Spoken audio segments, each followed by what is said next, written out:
Roissy-Charles de Gaulle, aeropuerto de París, 20 minutos pasada la medianoche. El último vuelo del día acaba de aterrizar y los equipos de mantenimiento se disponen a repintar la pista. Tiene poco que ver con la aviación y mucho con el cambiante aspecto de la Tierra.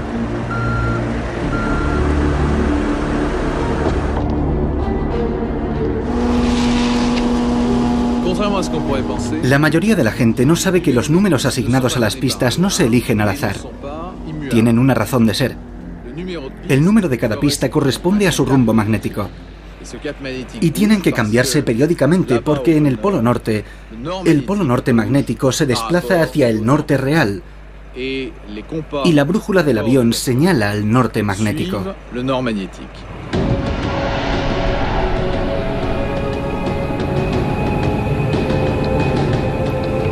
Aunque cueste creerlo, el polo magnético se mueve, lo suficiente para que cada 5 años deba actualizarse su posición.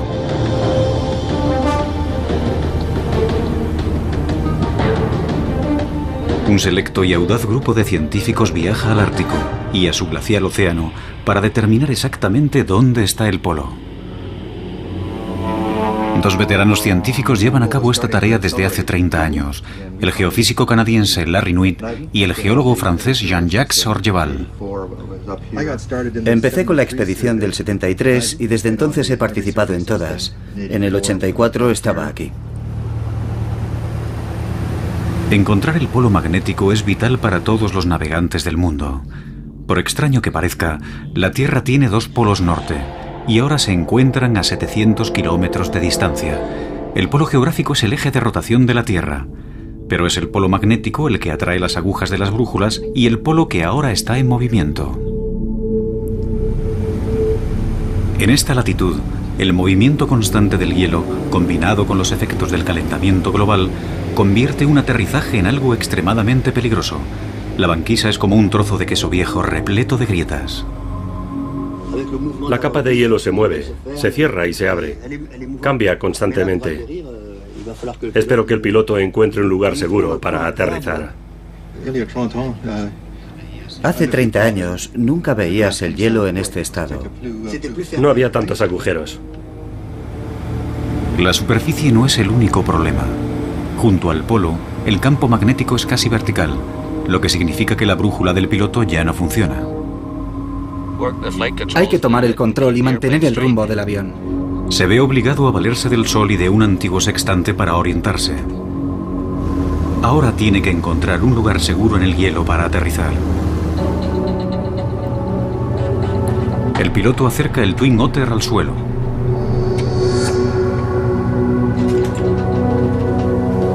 Luego roza el suelo con suavidad para comprobar que el hielo puede soportar el peso del avión.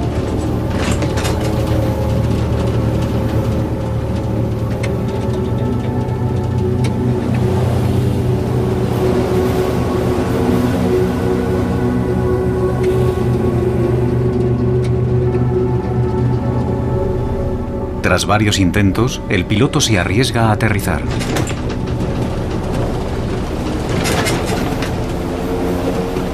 Se aferra a los mandos, preparado para reaccionar al más mínimo ruido de hielo rompiéndose. Si el avión de 5 toneladas se hundiera, nadie acudiría a rescatarlo.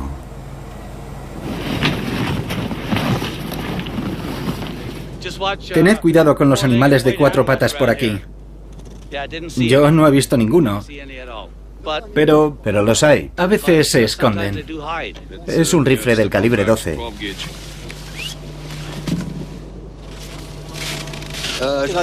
Acabamos de aterrizar en la banquisa con nuestro equipo polar.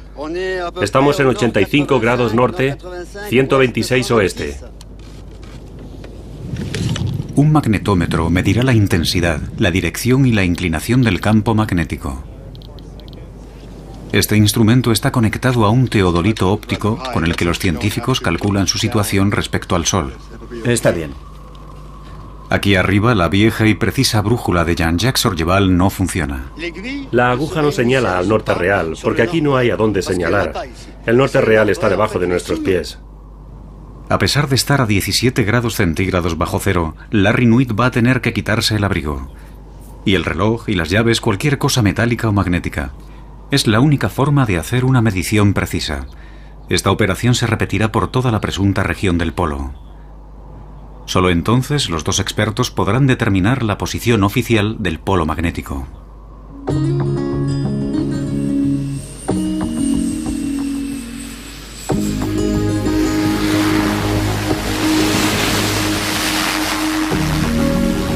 A nivel logístico es una misión complicada. El avión necesita repostar y eso significa que tiene que aterrizar otro avión. Esta es la última vez que Larry y Jean-Jacques hacen esto. Ahora el polo está demasiado alejado de la costa y con la creciente fragilidad de la banquisa resulta demasiado peligroso. Aunque no sean tan precisos, a partir de ahora los satélites harán el trabajo.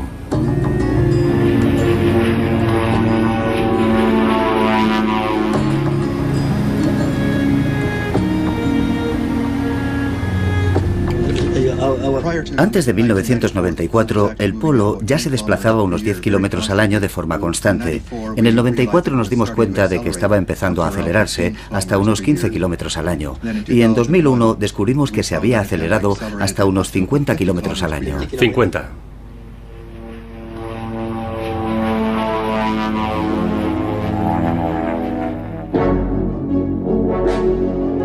En 1831, el capitán de la Marina británica James Clark Ross fue el primero en determinar la posición del polo norte magnético en el norte de Canadá.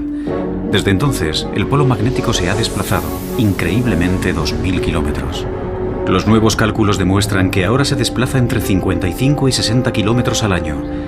Y si nada cambia, alcanzará Siberia en torno al año 2040.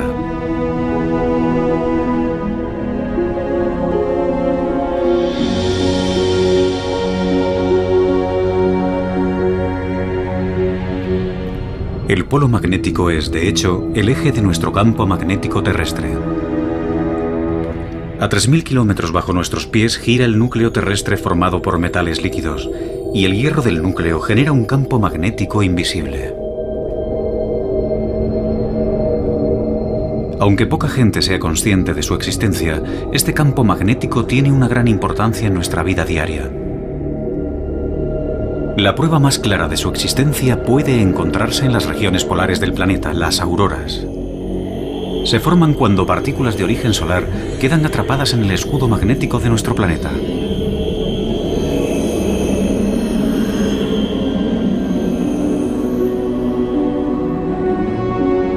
El escudo que rodea la Tierra a modo de burbuja protectora alcanza una altura de decenas de miles de kilómetros.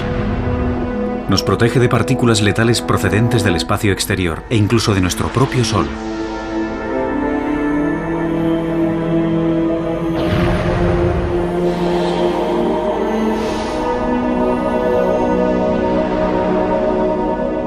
El Sol produce una corriente constante de radiación que causaría estragos en la Tierra si no estuviéramos protegidos por nuestro escudo natural.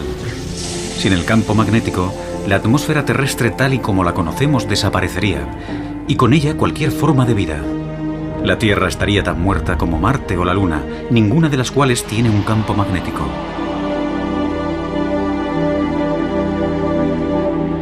Pero la cuestión permanece. ¿Por qué se desplaza el polo magnético a tanta velocidad? ¿Y dónde terminará?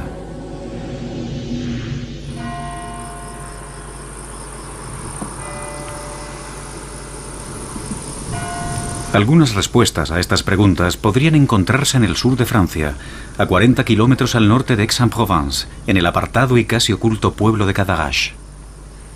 Aquí se encuentran unas importantes instalaciones de la CEA, la Comisión de la Energía Atómica Francesa, donde se desarrolla la cuarta generación de centrales nucleares. No es un lugar en el que se pueda entrar fácilmente.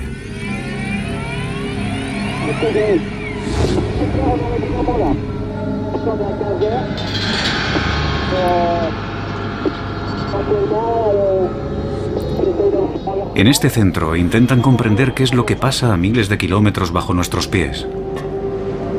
Un equipo de físicos, dirigidos por Arnaud Chiffodel, ha diseñado un experimento único que reproduce un campo magnético muy similar al de la Tierra.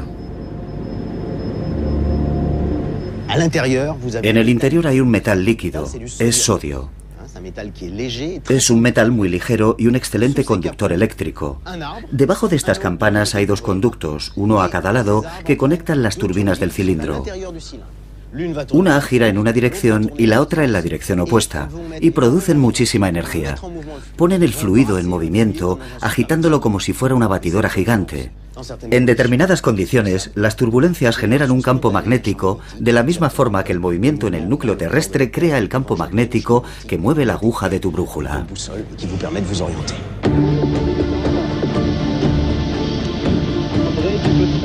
En el año 2006 se necesitaron meses de preparativos antes de que el equipo estuviera preparado para reproducir el campo magnético de la Tierra.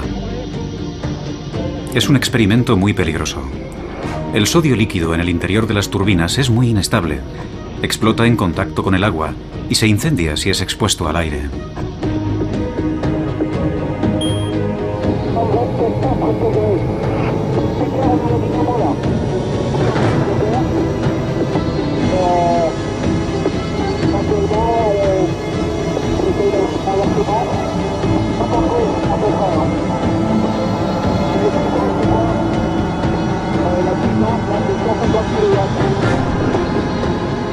Ahora llega el momento de la verdad. Bien, el campo magnético se hace más fuerte.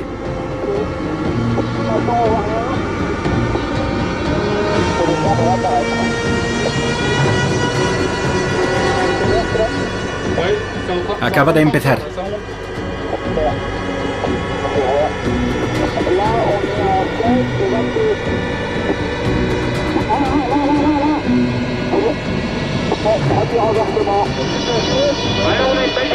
Se mueve, se mantiene, fluctúa. Bien, está en positivo, no lo pierdas de vista. Vamos a intentar hacer un par de mediciones. Los resultados son elocuentes. No solo han vuelto a replicar una vez más el campo magnético, también el campo se ha invertido. Y lo ha hecho más de una vez. Empezó a fluctuar en torno a estos valores y enseguida observamos la primera inversión. De repente volvió a cero y siguió en la otra dirección, y así más veces. Así que se invirtió de forma espontánea en una y otra dirección. La cuestión ahora es, ¿podría pasar lo mismo en el mundo real? ¿Podría el campo magnético terrestre y por lo tanto su polo magnético invertirse? ¿Podría darse la vuelta? La respuesta podría estar en el fondo del océano Atlántico. A lo largo de millones de años se han depositado sedimentos en el fondo marino. Muchos son de origen volcánico. Algunos de estos sedimentos contienen partículas metálicas. Al depositarse, señalan hacia el norte y nos dicen dónde estaba el polo en ese momento de la historia. El Marion Dufresne es el barco de investigación del Instituto Polar francés. Está equipado con una enorme máquina perforadora que puede penetrar en el fondo marino a 6.000 metros de profundidad.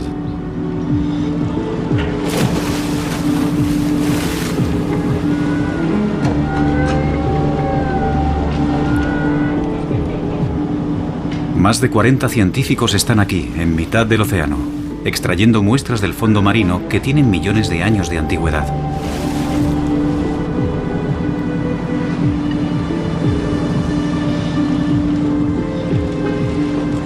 Es un trabajo muy delicado y físicamente exigente.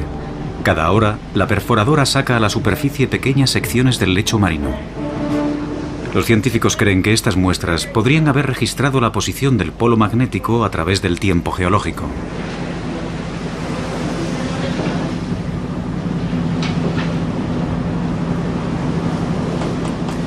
Las muestras serán enviadas a un laboratorio francés, donde los científicos esperan poder desvelar sus secretos.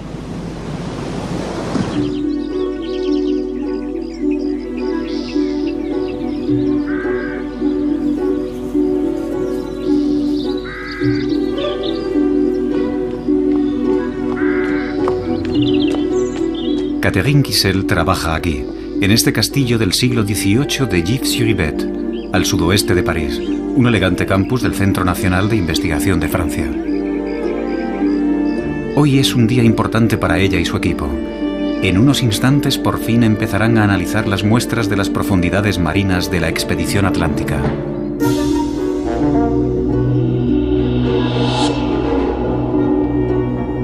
Los sótanos del castillo son perfectos para conservar las muestras de sedimentos que los científicos franceses han recogido por todo el mundo desde el comienzo del siglo XX.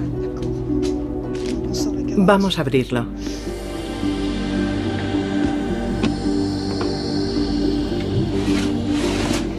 Así. Muy bien.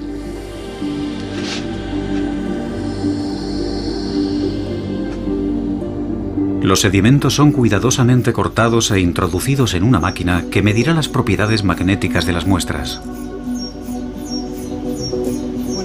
Los números empiezan a correr en cuanto la muestra entra en el aparato. Ese tubo largo se detiene cada 2 centímetros para una medición instantánea de toda la información contenida en las partículas magnéticas del sedimento, especialmente la orientación magnética. Así podemos definir la posición del polo magnético a lo largo del tiempo. De hecho, la investigación submarina ha demostrado algo casi increíble.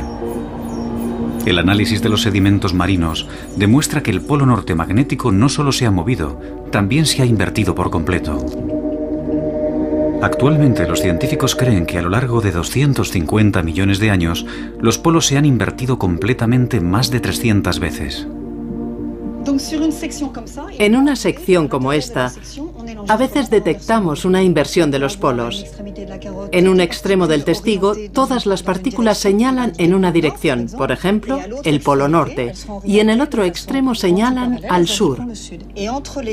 Entre los dos, encontramos el mecanismo de inversión magnética que puede observarse con mayor o menor detalle dependiendo del grosor del sedimento correspondiente a la inversión. El polo magnético se desplaza de norte a sur y viceversa aproximadamente cada 250.000 años. La última inversión sucedió hace 780.000 años. La siguiente hace mucho que tenía que haber sucedido. Es un fenómeno natural de nuestro planeta. Los polos se invierten. Volverá a pasar. ¿Pero cuándo? Esa es la gran pregunta. Tras pasar los últimos 30 años estudiando el polo, Larry Nuit está seguro de que el polo norte magnético se desplaza cada vez más y más deprisa. Y se pregunta si eso significa que seremos testigos de una reversión geomagnética cuyas consecuencias le preocupan. Algunos meses después de la expedición ártica, decide consultar a su amigo y colega Jean-Jacques Orgeval en París. Hola, Larry. Hola. ¿Cuánto tiempo? Orgeval ha organizado una reunión en el Instituto Geológico francés. Espero que no estés muy cansado. Vengo con ganas. Bien. No lo hubiera imaginado.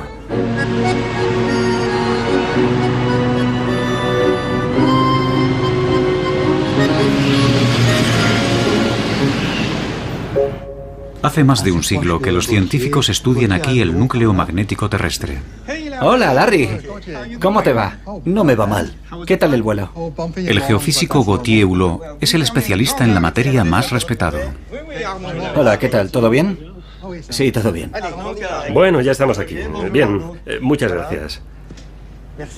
Vamos a empezar. Hulot ha dedicado muchos años al estudio del campo magnético de nuestro planeta.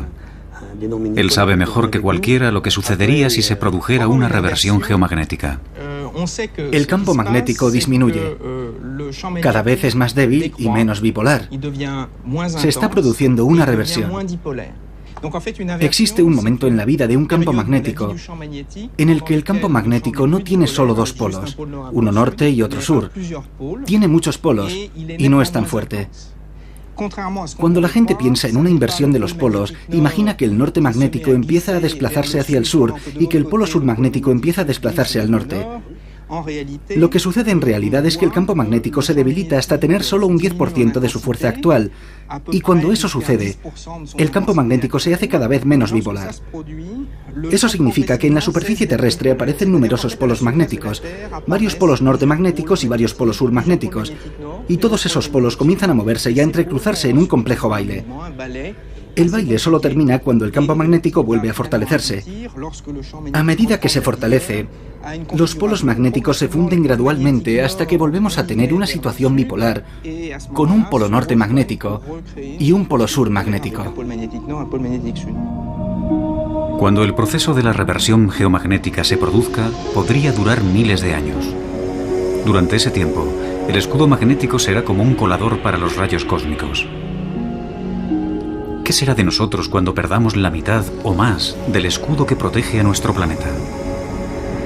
¿Se convertirán las radiaciones solares y cósmicas en una amenaza para la vida en el planeta? En los últimos 150 años, el escudo magnético ha perdido un 15% de su fuerza. Y cada año pierde más. ¿Es esta la señal de que la reversión geomagnética ya ha comenzado? A Gautier Hulot le preocupa lo que ve en el Atlántico Sur. Hay sitios de la superficie terrestre que tenemos que vigilar. Por ejemplo, el Atlántico Sur. La así llamada anomalía del Atlántico Sur es una zona donde el campo magnético es mucho más débil que en otras regiones en la misma latitud. Sabemos que una cascada continua de fenómenos similares es lo que conduce a la reversión.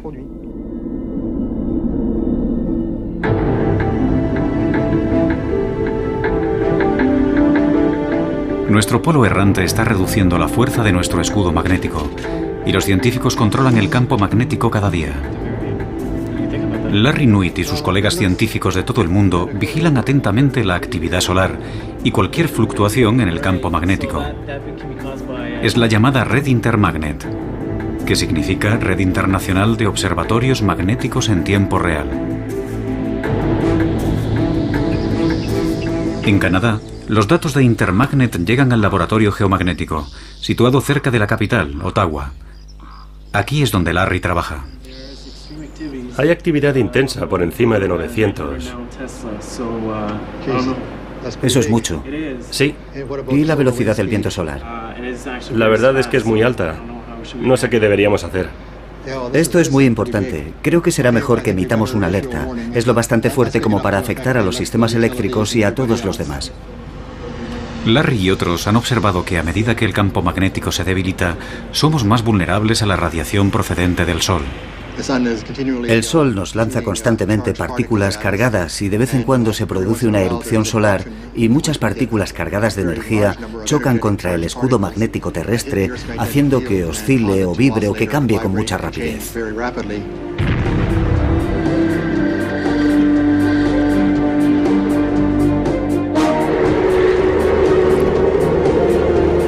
Ahora, en las latitudes más septentrionales, el escudo es mucho menos eficaz y los efectos de las tormentas solares mayores.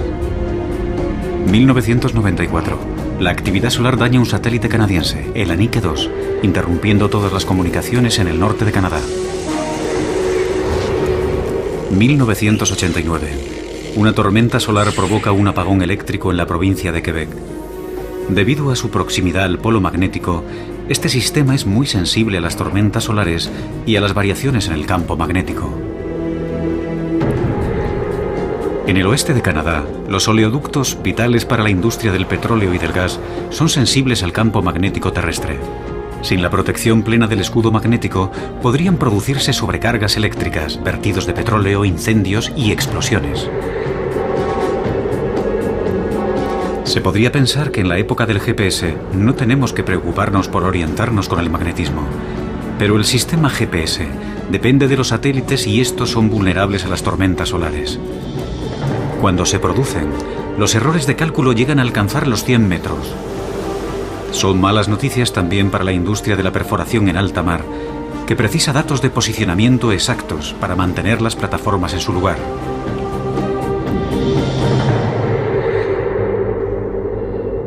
Si queremos entender los problemas que provocaría un escudo magnético débil, solo hemos de pensar en los astronautas. Ellos ya lo están experimentando. La NASA tiene que tener en cuenta el nivel del campo magnético cuando planea un paseo fuera de la Estación Espacial Internacional. Y lanza un beso. Es algo que experimentó la astronauta Julie Payet en su segunda misión en la Estación Espacial Internacional. 1 hora 40 minutos. Motor principal. 4, 3, 2, 1. Ignición. Y despega el Endeavour. Kibo hace realidad el sueño japonés. El día del lanzamiento, el transbordador espacial Endeavour alcanzó una altitud máxima de tan solo 400 kilómetros, porque a esa altura el campo magnético aún ofrece una moderada protección a los astronautas. Prácticamente todos los astronautas han experimentado en el espacio los denominados flashes visuales, una prueba definitiva de su exposición a la radiación cósmica.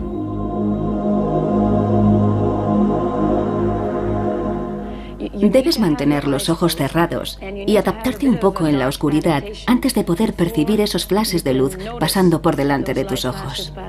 Son como una estrella fugaz que pasa por delante de tus ojos. Es muy rápido, luego desaparece y solo hay oscuridad. No son muy numerosas, así que no es como fuegos artificiales o como un fogonazo. Es uno y luego tienes que concentrarte y puede que veas un segundo, tal vez. Experimentos realizados a bordo del transbordador espacial demuestran que esos fogonazos se producen cuando partículas del espacio exterior, cargadas eléctricamente, chocan con la retina en el ojo. Un par de experimentos más. Esto se llama Althea y mide las radiaciones cósmicas. Metemos la cabeza en este aparato y así podemos saber con precisión cuándo se produce una alteración visual con unos sensores que miden el impacto de la energía cósmica. Si sabemos que la actividad solar va a ser especialmente intensa, que lanzará partículas cargadas hacia la Tierra y por lo tanto a la nave espacial en órbita, nosotros a veces nos protegemos en sitios de la estación. Sitios que están más protegidos que otros. Nos llamarían desde tierra y nos dirían que se esperan erupciones solares y que es mejor que vayamos a esas zonas mejor protegidas hasta que termine la tormenta. Y después seguimos con nuestro trabajo. Muchas investigaciones que ahora se llevan a cabo en la estación espacial intentan comprender mejor el fenómeno de la radiación, cómo afecta al cuerpo humano y cómo protegernos de ella.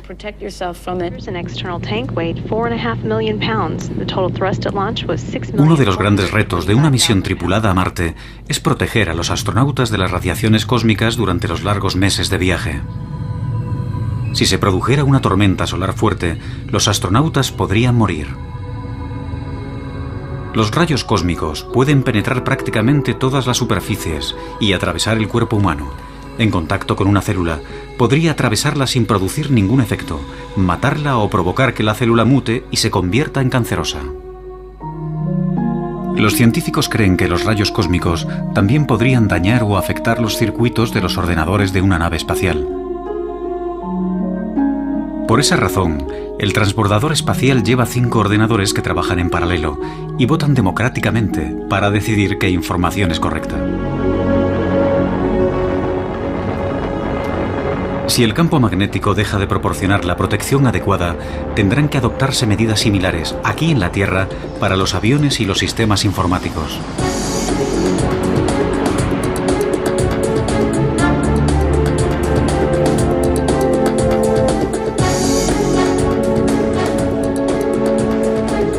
Si la gente que está más cerca de la superficie de la Tierra estuviera alguna vez expuesta al nivel de radiación que soportan los astronautas, el primero en saberlo sería Jean-François Botellier, del Instituto Francés de Radioprotección y Seguridad Nuclear. Hoy Botellier tiene una misión que cumplir. Está a punto de embarcar en un vuelo rumbo a Canadá. Creo que deberíamos separarnos aquí para pasar el control de seguridad. Nos veremos en el avión. Les damos la bienvenida al vuelo número F233. El tiempo de vuelo estimado es de 4 horas y 23 minutos. Sin duda, Jean-François Botellier no es un pasajero normal. Su equipaje incluye un ordenador que evaluará la exposición a las radiaciones cósmicas durante el vuelo. Este sistema ha sido desarrollado recientemente por la Autoridad de Aviación Civil francesa. Esto es lo que estamos midiendo. Los niveles inferiores registrados en tierra están ahí. Y la lectura aumenta con la altitud. A la altitud de vuelo, los niveles de radiación son de 10 a 15 veces más altos que en tierra. Y las partículas atraviesan la cabina del aparato. Y el detector dentro del aparato registra una señal. La Unión Europea exige que las líneas aéreas midan el nivel de radiación cósmica al que están expuestas sus tripulaciones. De hecho, deberán ser tratadas como trabajadores de la industria nuclear. En un vuelo transatlántico puede recibir la misma radiación que con una placa de rayos X.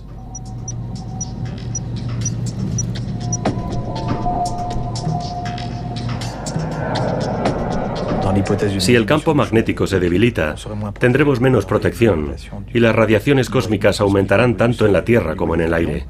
A las personas con niveles altos solo se les permitiría hacer rutas con baja exposición a las radiaciones, en torno al Ecuador, por ejemplo, o tendrían que quedarse en tierra 1 o 2 meses. Afortunadamente, el campo magnético de la Tierra no se reducirá hasta un punto en el que resulte peligroso viajar en un vuelo comercial. Pero es posible que los cambios en el campo magnético estén afectando ya a los animales. Cada año muchas especies de animales migran miles de kilómetros para alimentarse y reproducirse. Son capaces de localizar la ubicación exacta de su nido con una precisión de 1 metro.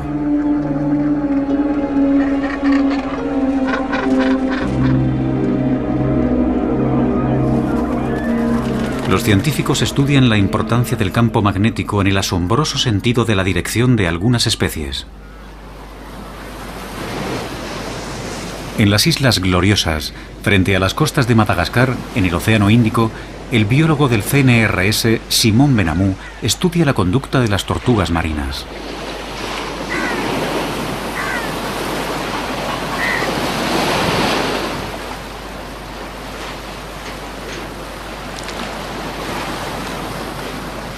Benamou cree que esta especie tiene un sistema de navegación biológico que utiliza el campo magnético terrestre. Una buena forma de comprobar cómo navegan estos animales es sacándolos de sus áreas de reproducción o de sus nidos y liberarlos a una buena distancia para ver cómo vuelven a casa. Para demostrar su teoría, captura ejemplares a los que coloca una radiobaliza que le permite seguir los movimientos vía satélite. Hay que evitar cualquier contacto. En las cabezas de algunas tortugas pegan un imán 100 veces más potente que el campo magnético terrestre. Está bloqueada.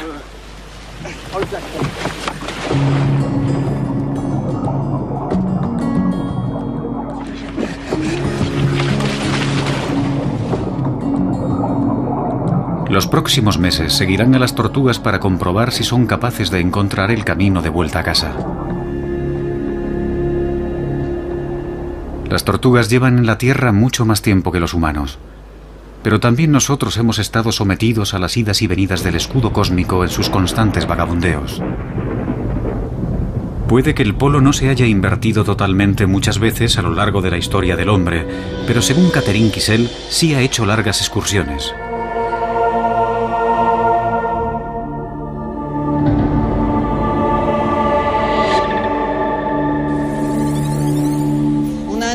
Esta es la lectura de una muestra del Atlántico Norte. Vemos el polo en una posición estable y de repente cambia a una posición absolutamente anormal cerca del Ecuador. Luego vuelve a la misma posición estable anterior. Es una excursión geomagnética acompañada de un descenso en la intensidad. El polo se mueve de norte a sur y vuelve al norte, pero por una ruta diferente. El polo magnético se desplaza al sur del Ecuador y luego regresa. Esto ha pasado varias veces en los últimos 40.000 años.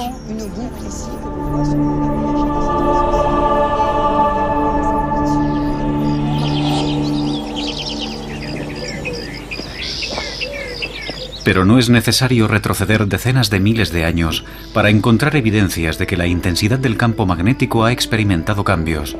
Se han encontrado pruebas de ello en la hermosa arquitectura de la región de Borgoña, en Francia. Agnès Genevey trabaja en el Hospicio de Beaune del siglo XV. Ella es una arqueóloga especial, una arqueomagnetista.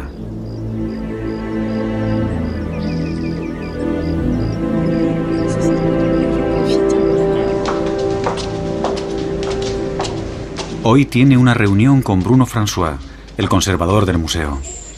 Espera lograr convencerle de que le deje un fragmento de una vieja baldosa de cerámica del suelo original. La necesita para poder elaborar un registro de las fluctuaciones del campo magnético terrestre en el pasado. El óxido terrestre de las baldosas le proporcionará esa valiosa información.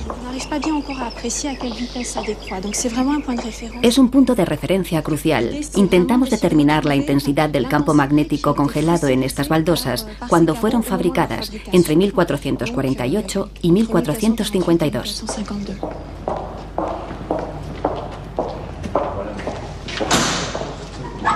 Detrás hay una puerta oculta. Una puerta cerrada con llave.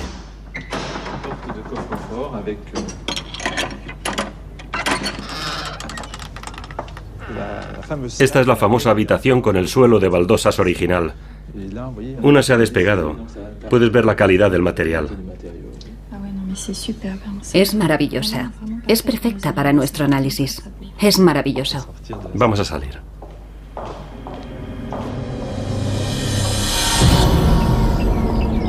Para conseguir que las baldosas revelen sus secretos, Agnès tiene que someterlas a un largo y meticuloso procedimiento en el laboratorio. Para empezar, toma una muestra de la parte de atrás de una de las baldosas de Bond. Larry y Jean-Jacques han sido invitados al laboratorio del Instituto de Geofísica para proseguir sus investigaciones. Este es el instrumento que usamos para medir la intensidad. Esto es un magnetómetro de vibración triaxial. A continuación, las muestras son calentadas y enfriadas para devolverlas a su estado magnético original. El sistema ha empezado a vibrar. Este es el escudo magnético que anula el campo magnético terrestre. Exacto, eso es. Este proceso proporciona información sobre el estado del campo magnético en el momento en el que fue fabricada la baldosa. En el interior el magnetismo es cero y podemos crear un campo magnético artificial. Sustituimos la primera lectura que obtuvimos cuando enfriamos la baldosa por una nueva lectura obtenida en un campo en el que controlamos la dirección y la intensidad. El equipo de Agnès funciona como una especie de máquina del tiempo.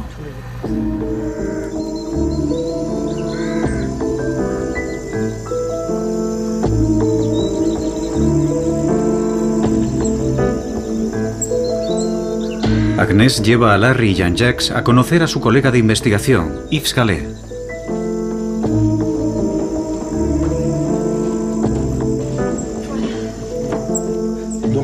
Lo maravilloso de las baldosas de Bond es que sabemos con seguridad que son de mediados del siglo XV, entre 1448 y 1452, para ser exactos. Tenemos otros fragmentos de diferentes partes del mundo, y lo más importante es que todos están datados con precisión. En estos cajones se guardan millares de valiosas muestras. Cerámica antigua procedente de todo el mundo de investigaciones previas: Francia, Italia, Siria, Camboya, Brasil. Con mediciones precisas de las diferencias existentes entre sitios distintos en el mismo momento, por ejemplo de Francia y Brasil, podemos comparar la variabilidad, consiguiendo así información acerca del campo magnético terrestre.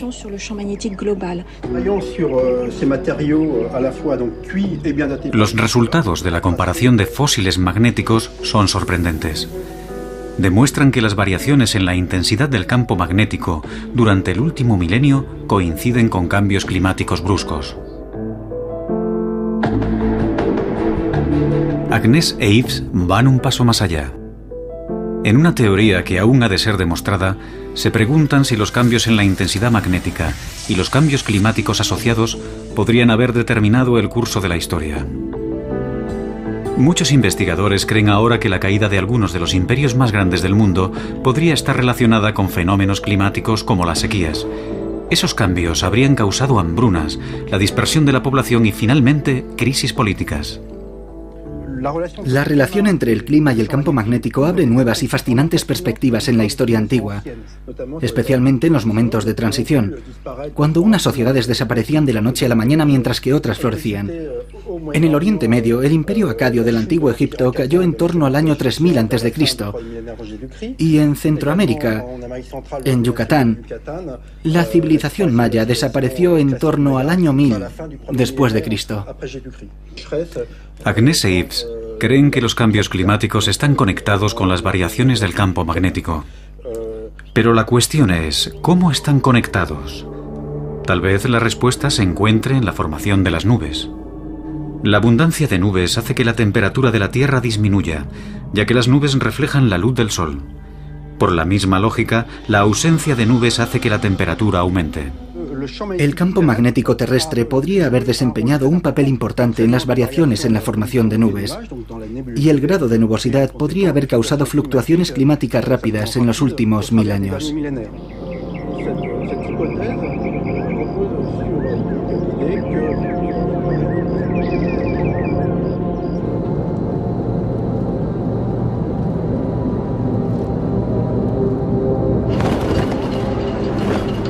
Para aprender más, Larry viaja hasta Copenhague, al Instituto Espacial de Dinamarca. Aquí conocerá a Henrik Svensmark, quien trabaja en las relaciones entre los rayos cósmicos, las nubes y los cambios climáticos.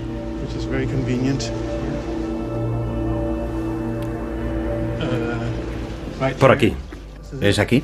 Esta es la cámara de nubes. Como observarás, Svensmark muestra a Larry su cámara de partículas cósmicas.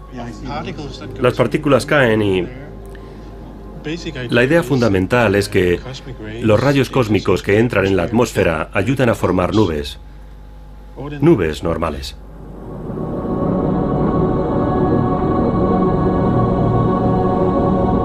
Los rayos cósmicos son partículas de alta energía que llegan del espacio exterior casi a la velocidad de la luz. Son más potentes incluso que los vientos solares. Si atraviesa el campo magnético, tiene que atravesar la atmósfera y entonces puede pasar... En esta cámara puedes ver el efecto de los rayos cósmicos. En la cámara, los rayos aparecen como estelas blancas. Svensmark cree que en la atmósfera el vapor de agua se condensa alrededor de estas estelas formando nubes. La forma en que esto sucede puede explicarse con un sencillo experimento. Tengo aquí una botella con un poco de agua. Si ahora cambio la presión y no hago nada más, no pasa nada. Pero si ponemos semillas de nubes, por ejemplo, poniendo dentro pequeñas partículas de humo, ya verás lo que pasa. Un poco de humo. Pongo un poco. Hay un poco de humo dentro. Dices que actúa como semillas. Es el mismo proceso que enfriarlo. Si ahora lo suelto... Sí, el cambio de presión. Y eso pasa simplemente porque has introducido la semilla necesaria para que se formen las nubes. De forma que si tienes semillas en la atmósfera, se formarán nubes de agua. El agua se condensa alrededor de las partículas de humo formando una nube en la botella. En su experimento, las semillas de las que habla Svensmark son los rayos cósmicos y podemos ver cómo influyen en el clima de la Tierra. Pero tenemos dos capas de protección contra esos rayos. El campo magnético de la Tierra, al igual que el del Sol. El escudo solar es cientos de veces más fuerte que el de la Tierra y protege todo el sistema solar. Pero el escudo solar tiene su propio ciclo y cuando se debilita, nosotros somos más vulnerables. Ahora parece que el escudo o campo magnético del Sol está disminuyendo. Así que tanto el campo magnético terrestre como el campo magnético solar están ahora disminuyendo. Los dos van en la misma dirección, y eso sugiere que en la actualidad nos encontramos en un período de enfriamiento de la Tierra. En este sentido, creo que la naturaleza demostrará lo importante que es comparado, por ejemplo, con las emisiones humanas de gases de efecto invernadero.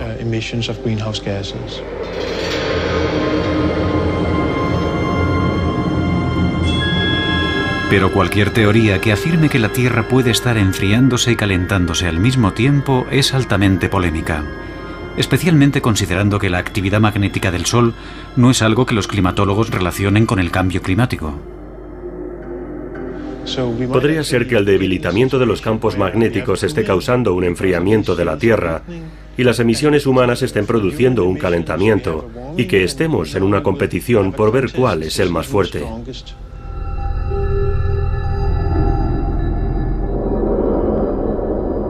El Centro Europeo de Investigación, con sede en Ginebra, ha decidido invertir 15 millones de dólares para comprobar si la teoría de las nubes de Ensmark es correcta. Trabajar con el colisionador del CERN, el más grande del mundo, es la mejor forma de simular con precisión la radiación cósmica de alta energía. Los resultados se conocerán en los próximos años.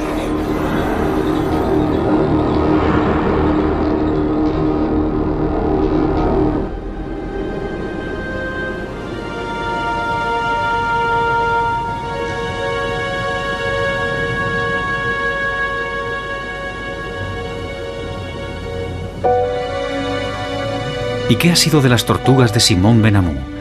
De regreso en Francia, tras su estancia en el soleado Océano Índico, Benamou se dispone a comprobar el itinerario de sus tortugas a través de su largo periplo marino. Estoy siguiendo los movimientos de una tortuga hembra liberada en el mar que intenta desesperadamente encontrar el camino de vuelta hasta su lugar de cría. Ha sido arrastrada por las corrientes, que son muy fuertes en esta zona.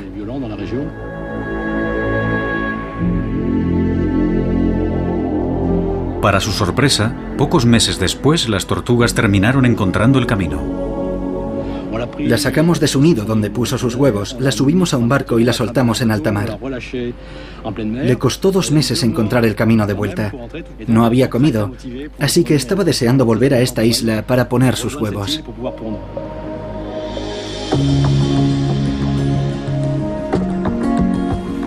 La investigación del Dr. Benamou demuestra que estos animales pueden, al final, confiar en otros mecanismos, como su sentido del olfato para encontrar su camino.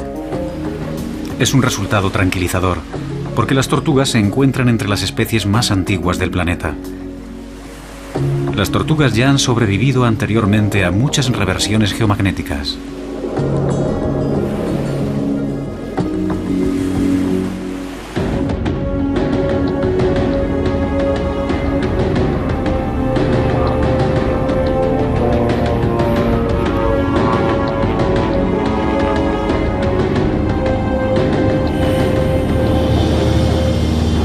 ¿Qué sabemos realmente sobre este amplio y complejo tema?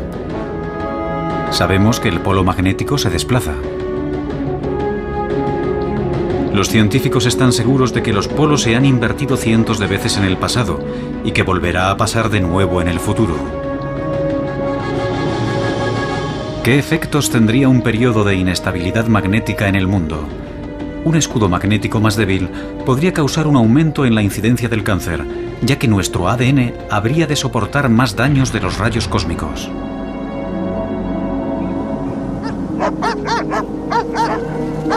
Quizás se produjeran extrañas fluctuaciones meteorológicas y cambios climáticos. Tal vez los turistas del futuro que quieran contemplar la belleza de la aurora boreal tengan que viajar al Ecuador en vez de al norte del Canadá.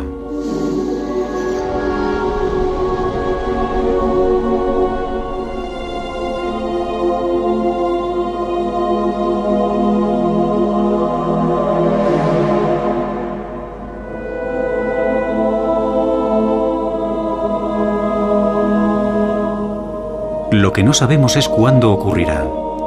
¿En 10 años? ¿En 10.000?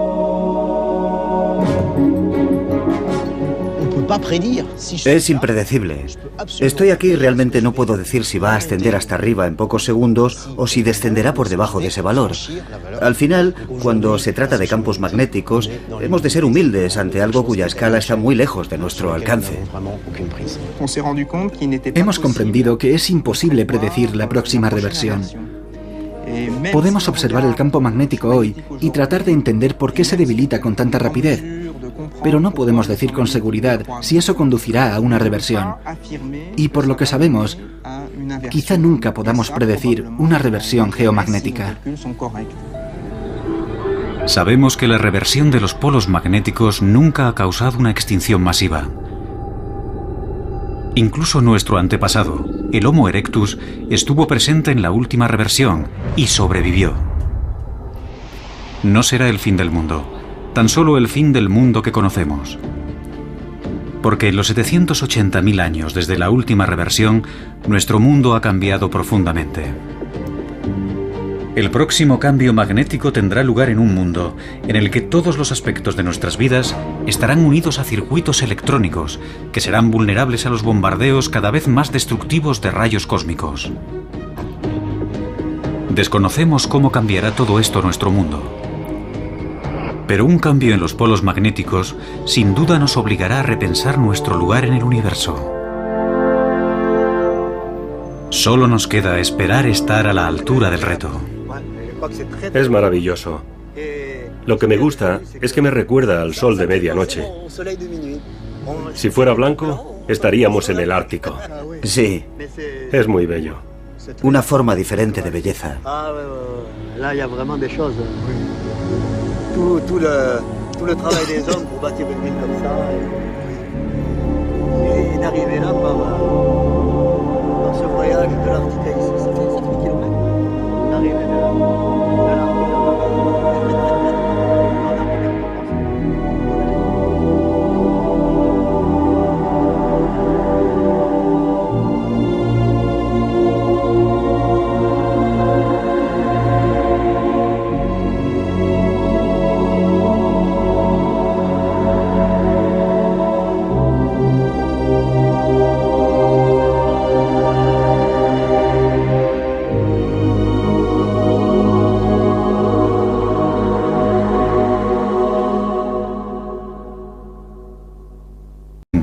el piloto se arriesga a aterrizar.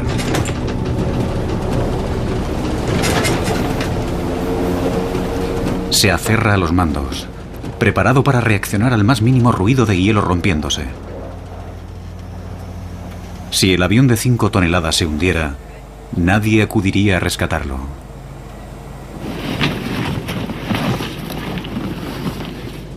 Tened cuidado con los animales de 4 patas por aquí. Yo no he visto ninguno, pero los hay. A veces se esconden. Es un rifle del calibre 12.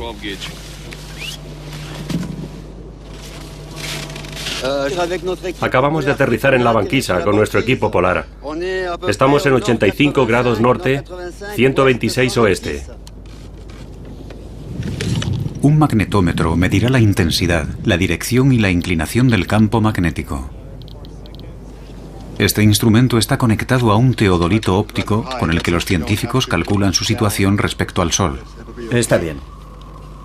Aquí arriba, la vieja y precisa brújula de Jean-Jacques Sorgeval no funciona. La aguja no señala al norte real, porque aquí no hay a dónde señalar. El norte real está debajo de nuestros pies. A pesar de la banquisa es como un trozo de queso viejo repleto de grietas. La capa de hielo se mueve, se cierra y se abre. Cambia constantemente. Espero que el piloto encuentre un lugar seguro para aterrizar. Hace 30 años nunca veías el hielo en este estado. No había tantos agujeros. La superficie no es el único problema. Junto al polo, el campo magnético es casi vertical, lo que significa que la brújula del piloto ya no funciona. Hay que tomar el control y mantener el rumbo del avión. Se ve obligado a valerse del sol y de un antiguo sextante para orientarse. Ahora tiene que encontrar un lugar seguro en el hielo para aterrizar. El piloto acerca el Twin Otter al suelo.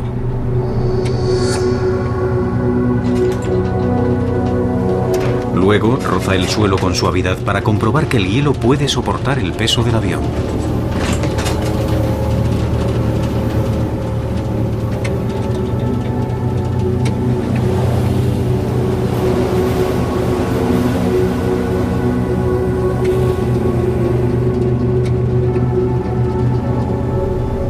Tras varios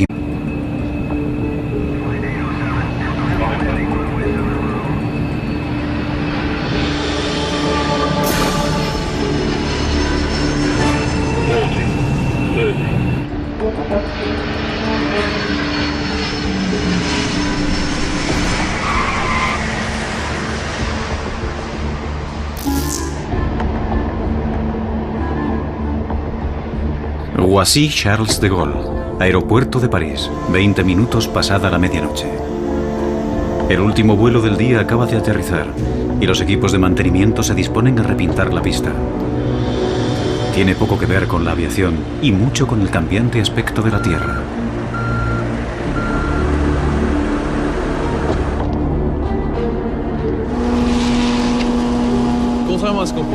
La mayoría de la gente no sabe que los números asignados a las pistas no se eligen al azar. Tienen una razón de ser. El número de cada pista corresponde a su rumbo magnético. Y tienen que cambiarse periódicamente porque en el polo norte magnético se desplaza hacia el norte real y la brújula del avión señala al norte magnético. Estar a 17 grados centígrados bajo cero, Larry Nuit va a tener que quitarse el abrigo. Y el reloj y las llaves, cualquier cosa metálica o magnética. Es la única forma de hacer una medición precisa. Esta operación se repetirá por toda la presunta región del polo. Solo entonces los dos expertos podrán determinar la posición oficial del polo magnético.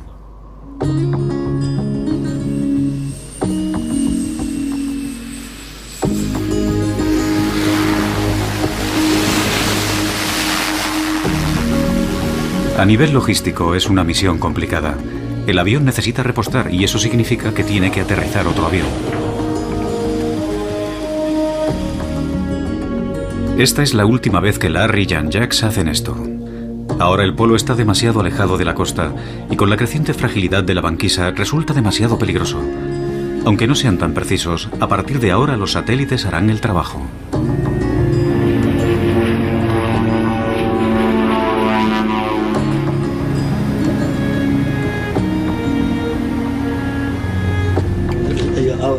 Antes de 1994, el polo ya se desplazaba unos 10 kilómetros al año de forma constante. En el 94 nos dimos cuenta de que estaba empezando a acelerarse.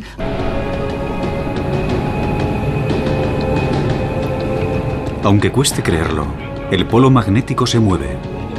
Lo suficiente para que cada 5 años deba actualizarse su posición.